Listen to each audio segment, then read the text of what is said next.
morning, my cherished settlers. Today I bring forth news that shall transform our modest abode closer to a beacon of prosperity and abundance. For we are on the brink of a new chapter, one that shall see the introduction of livestock to our lands. With the grace of the earth beneath our feet and the strength of our hands, we shall welcome flocks of sheep and swine that root in the rich soil. These noble creatures shall not only grace our fields, but shall also become the lifeblood of our production lines, providing us with wool, meat, and hides, bounties that shall nourish our bodies and fill our coffers. Imagine, dear friends, the wealth that shall flow from our pastures. With each sheep that bleats, we shall create goods of great value. Fine woolen garments to keep us warm, and hearty meals to sustain our spirits. Our settlement shall flourish as we trade these treasures with neighboring lands, bringing coin and prosperity to our doorstep. So rise with me, my friends. Let us embrace this new venture with open hearts and willing hands. Together, we shall cultivate a legacy of wealth and prosperity, ensuring that our settlement thrives for generations to come. The future is ours to shape, and with livestock at our side, we shall forge a path to greatness. Heyo and welcome to another episode of Build&Battle Season 3, where we will build a beautiful medieval city while battling off famine, mutiny, and the bitter cold. In the last episode, we prepped our settlement of Namatine for level 3 burgage plots by introducing the tavern, upgrading our church, and adding 2 new lines of production. So, if you happen to miss the last episode, then click on the info card above, or if you're looking for a new Manor Lords series to binge watch, then check out the entire Build&Battle Season 3 playlist located in the description below. In today's episode, we are going to expand our livestock industrial lines by introducing sheep, pigs, and goats to our settlement. From there, we will expand further to provide more meat, wool, and hopefully some more artisans. So if you're excited to watch this expansion, then be sure to hit the like button below and leave a comment telling me your favorite livestock to use in your own games down in the comments. Now, before we begin, I am wicked excited to announce that this channel has finally hit its first milestone and now has channel memberships, merchandise, and highlighted comments available for those who want to help the channel become financially self-sustainable. So if you're looking for a new mug to drink your favorite caffeinated beverage of choice from, or a new hoodie to snuggle up and binge watch a season of Build&Battle in, then check out the link to the merchandise store located in the description below. Or feel free to subscribe to channel memberships, where we have 3 different tiers providing you special emojis, shoutouts in the end credits, or early access to episodes of Manor Lords. If you don't need a new mug or you don't want to join the awesome community of channel members, then feel free just to leave a thanks below with a highlighted comment telling me your favorite memory of the channel thus far. And finally, to all those who have purchased highlighted comments, merchandise, or memberships, thank you so much. Thank you for the encouragement and thank you for supporting the channel. Alrighty, I'm wicked excited to start today's build, so kick back, grab your caffeinated beverage of choice, and let's jump right on into it. Before we start any expansion today, I want to finish what we started last episode, which was upgrading burgage plots to level 3. So let's jump into a time lapse right away and let the game run and upgrade as many burgage plots as we can to level 3 up on the cliffside here.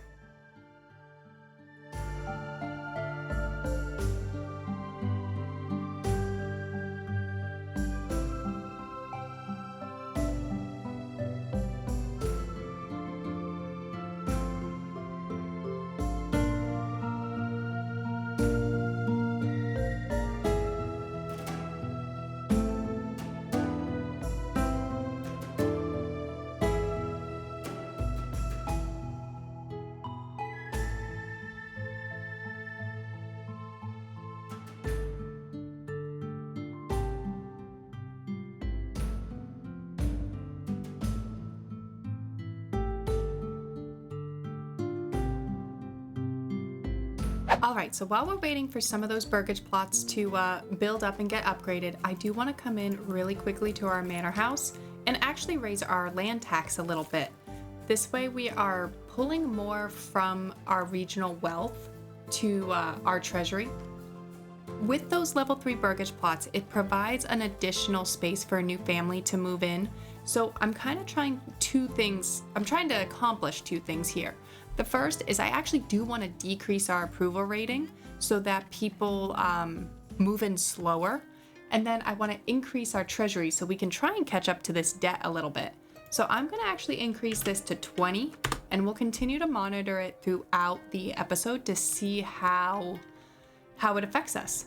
And I'm so glad I turned the camera around here. Obviously it's still under construction, but here we go, guys. Here is the marketplace, the city center, still under construction.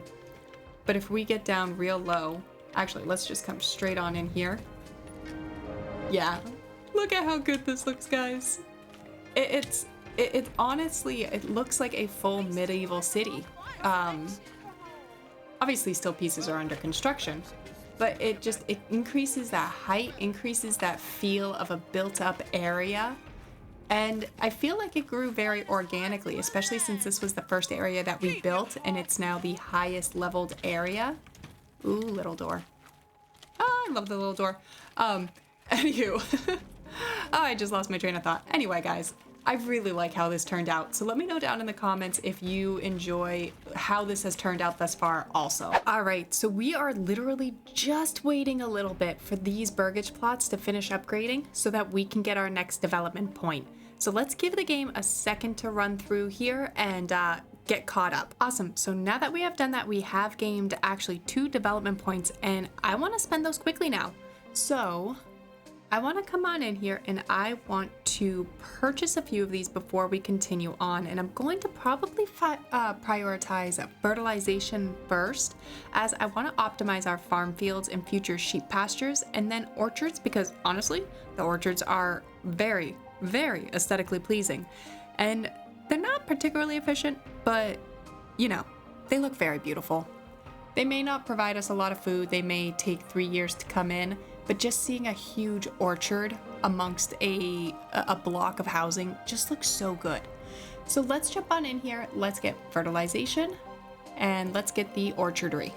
All right, now let's dig into the beef of today's episode, setting up new production lines, and I want to do that by getting started with wool.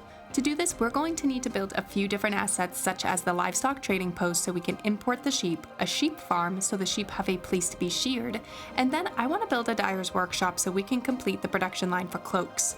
So let's start with the livestock trading post, as it's the first step in that production line, and I do want to place this closer to the farms. I debated putting it up on the cliff where our other trading post is, however I have done that fusion of assets quite a few times now, and I really don't want the traders or the shepherds to be walking up and down the cliffs to go from the fields to, you know, where to get traded. So let's find a good place down here near the farms.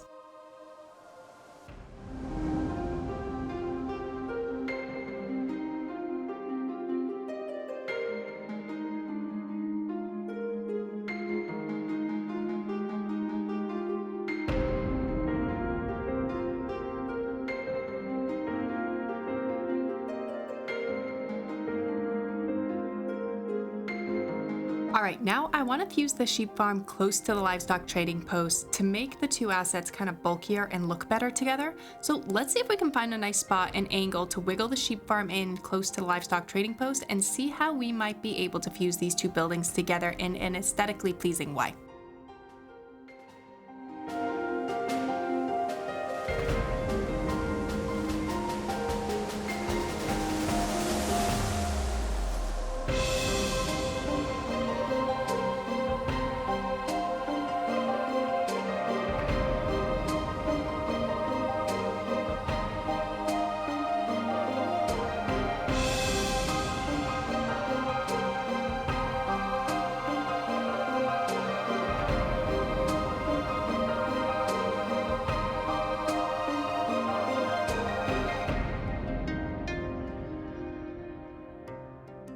Now let's place in our dyer's workshop. Normally I would place the dyer's workshop close to a berry deposit, as that is the resource needed to create the dye.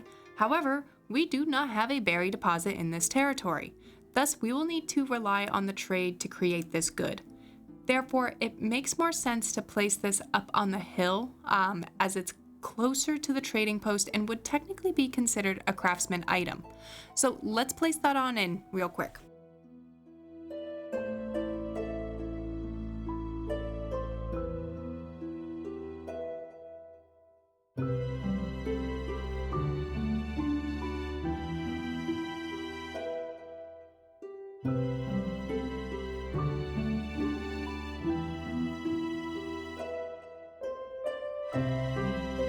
Now let's jump into our trading post and start an import to berries. I do not believe we have a way to manage how the berries are used, and thus I'm going to assume the berries will be sold in the market for food or sold to the dyer's workshop to produce dye. So let's keep this in mind as we are setting our trade cap.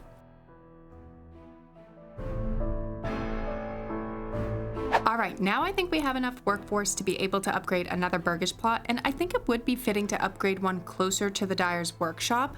However, the one I had in mind was right here, and it's not ready to be upgraded yet. Mainly due to regional wealth.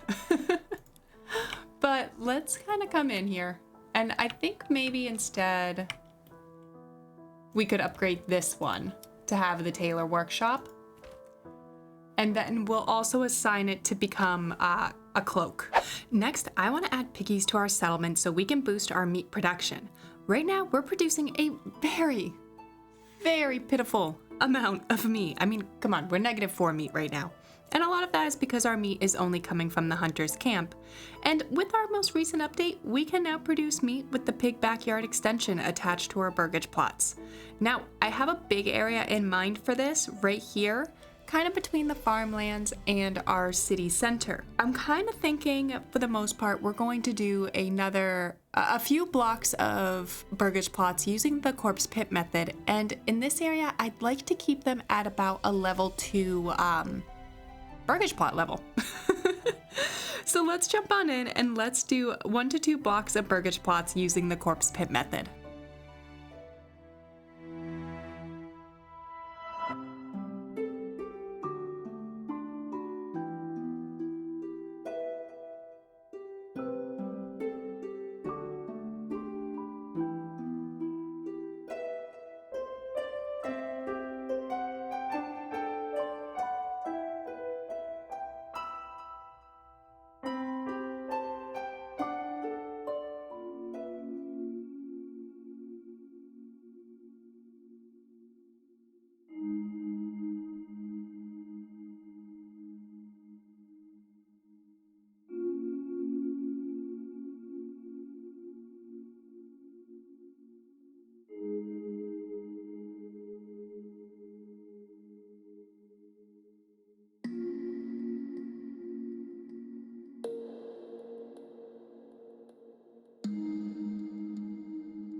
Alright, so what I chose to do here is to use the corpse pit method to prep an area for apple orchards, as I think it would look nice as traders come up the King's Road to see the orchards up on the hillside here.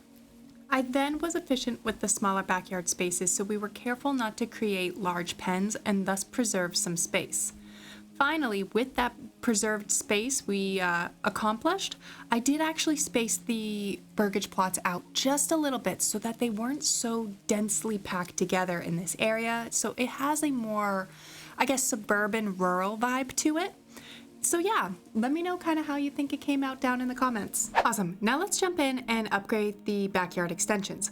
With the pigs and the goats, we have 2 stages for this. The first is spending planks to create a pen. The second is regional wealth to purchase the livestock itself. So let's go through and upgrade all the pens, then purchase the pigs.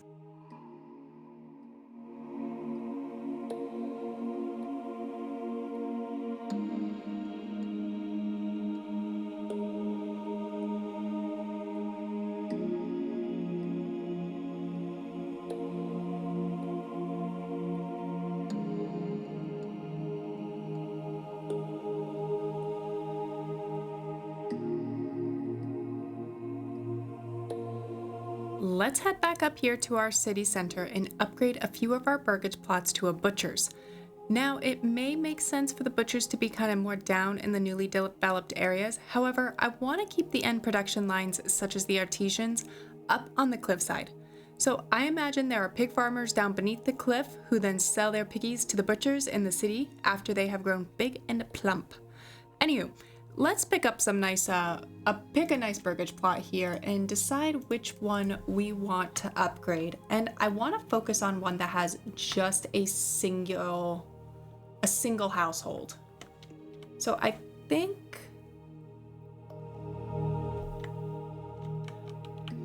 what would be a good one? I want to say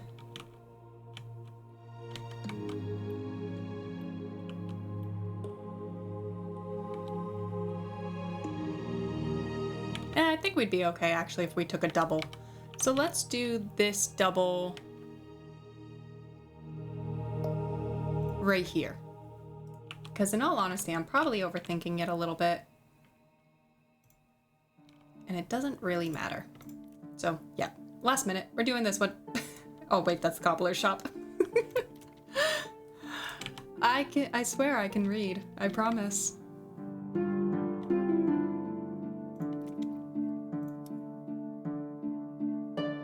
Alright, Butcher's Workshop enables the production of meat and hides from surplus livestock and sausages from salt and meat. We don't have the salt yet, but I would like the extra meat. The next livestock I want to start capitalizing on more efficiently is the goat shed backyard extension and the leather it produces. Right now we're taking our leather from the hunter's camp and producing shoes at our city center, and if you recall, several episodes back when we built the trading post, I set the internal storage cap at 1,500. This is a high cap, but I did this because I wish to ensure the needs of our settlers are satisfied first before the gold coffers. So now I want to start beefing up our shoe production so we can start producing that surplus of shoes, and to do this we are going to want more burgage plots with backyard extensions. Therefore, I am going to continue to add another block of burgage plots with the corpse pit method, and I'm going to upgrade the smaller backyards with goat sheds and the larger backyards with some more apple orchards.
As you can tell, we have built a big area down here, and therefore I think it might be worthwhile to add another storage house potentially near our weavers and malt house.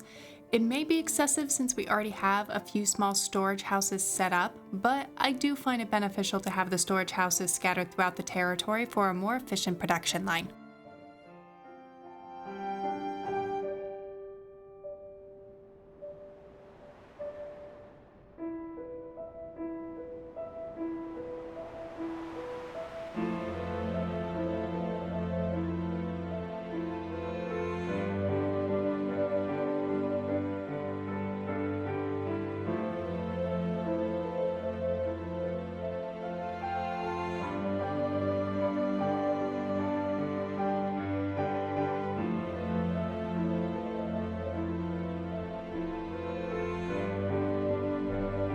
Alright, and to add some chunk, I did upgrade these logistic assets to level 2 so that they were larger and a little bit more pronounced in this area. Okay, now let's pick some select burgers plot to upgrade in our city center so that we have an additional cobblers producing more shoes for us. And honestly, we have one here, so not gonna overthink it, just going to upgrade this one right here. Alrighty, I think that just about wraps up today's episode. I will probably let the game run a bit off camera so that everything we have built the last 6 episodes has an opportunity to catch up with us. So thank you everyone for joining me as we introduce Livestock Productions to our settlement of Namatine. If you enjoyed today's episode, please leave a like below or leave a comment telling me your favorite part of today's build, and be sure to tune in next week. In addition, if you enjoy watching beautiful cities be built, then why not check out Build and Beautify Season 1, our City Skylines 2 Let's Play series located in the info card above. Until next time, I hope everyone has a phenomenal week.